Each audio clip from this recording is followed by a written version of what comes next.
You ask Tiger to solve. This deals with linear equations with one unknown. The final result is x equals 22. Let's solve it step by step. Simplify the expression. Break up the fraction. Find the greatest common factor of the numerator and denominator.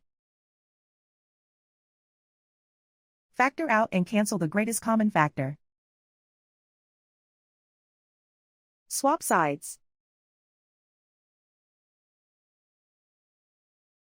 Group all constants on the right side of the equation. Subtract 4/9 from both sides. Combine the fractions. Combine the numerators. Reduce the zero numerator. Simplify the arithmetic. Find the lowest common denominator. Multiply the denominators. Multiply the numerators.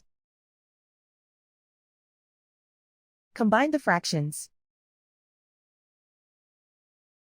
Combine the numerators. Isolate the x. Multiply both sides by 18. Group like terms. Multiply the coefficients. Simplify the fraction. Multiply the fractions. Simplify the arithmetic. And so the final result is x equals 22.